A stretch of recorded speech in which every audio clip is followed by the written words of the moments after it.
Hey everybody, how's it going? This is part 2 of Unit In-Depth Inquisitors, and we're talking about the psychic powers, both Auto Malleus and Auto Hereticus. So we're going to start with Auto Malleus, who are the Demon Hunters.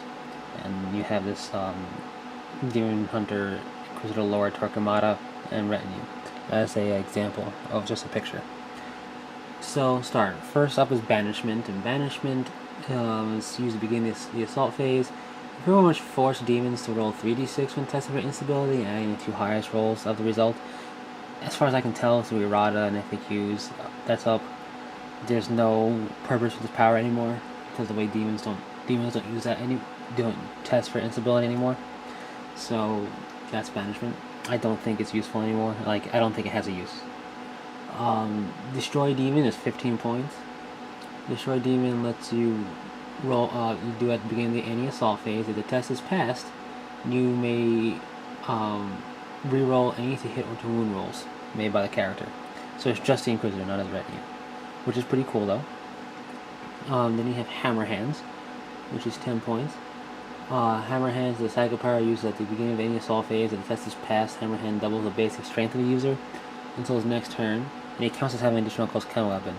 However, it does not ignore armor saves, and it doesn't go at any lesser initiative. It goes to standard initiative, doesn't ignore armor saves, and he doesn't get any benefit for having other weapons. For example, if he has a Power Fist for some reason, or something like that, or a Thunder Hammer, or a Force Weapon, or a Power Weapon, he can't use that weapon for this assault phase because he's using Hammer Hands.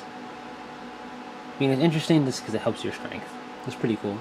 Then you have Holocaust, which can also be used by Brother Captain Terminators in a Grey Knight Terminator squad. But we're just going to talk about the use of the Inquisitor. It's the same use, but the rules work a little differently for Perils of the Warp. We'll get into that in the some other video. It's essentially the Codex In-Depth Demon Hunters whenever that comes out, which will be after the Space Wolves one. Basically, it's a psychic power that may be used in the Demon Hunters assault phase at an effective initiative of 1. If the psychic test is passed, place the ordnance template anywhere in contact with the psyker. All models, friend or foe, under the template suffer a strength 5 hit with armor saves taken as normal.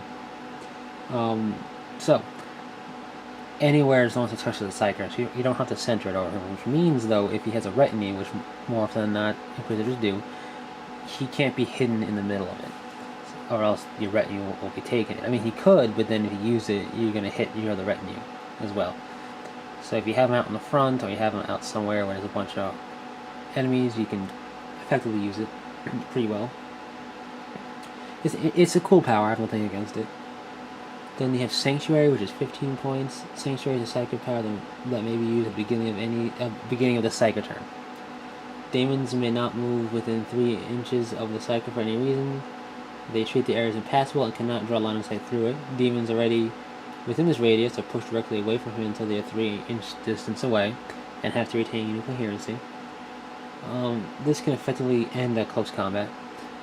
Any demon that enters play within 3 inches of the cycle whilst he is using Sanctuary is automatically destroyed. The effect of this power lasts until the cycle moves, shoots, or uses another psychic power, although you can fight in close combat as normal. So basically, he uses it once. If he doesn't move the rest of the game, he still counts as being on the effect of Sanctuary, as long as he doesn't do anything else. It can have its interest. Its uses pretty effectively if you build a list around that tactic. It is cool that it blocks line of sight for demons, though. Then you have Scourging. Scourging is a psychic power that may be used in the psychic shooting phase instead of firing a weapon. When used, Scourging counts as a weapon with the following profile: 18-inch range, strength 5, AP 5, assault D6. Roll to hit, wound, and save as normal. Invulnerable saves may not be taken against wounds by Scourging. This is cool if you consider the Demon Hunters, anti-demons, facing Codex demons, Codex Chaos demons, being that they all have invulnerable saves. You use this to wound them, they die. It's interesting. Then you have Word of the Emperor. It's a psychic power that can be used at the beginning of the enemy's assault phase. Even if the psyker is engaged in close combat, all enemy units attempting to charge the psyker or his unit must pass the leadership test. If they fail, they may not assault at all that turn. It's interesting. I mean, Fearless and stuff like that. Fearless will ignore that, but it is pretty interesting because if they do fail the leadership test, then they can't assault at all, which is very handy. So that's all the Demon Hunter powers. Let's go to Ordo Hereticus now for their psychic powers. Now they do have some of the similar psychic powers, so I'll just, if they come up, I'll just say them and say that they're the same. But this is just an Inquisitor Lord and retinue for Ordo Hereticus. The Inquisitor is the one with the cool hat. This guy.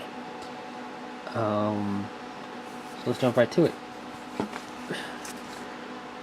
Divine Pronouncement, which is 30 points, is a psychic power that is used instead of firing weapon and shooting phase. Designate a single enemy unit within 18 inches and not in close combat. That unit must take a morale check if it just suffered 25% casualties from shooting.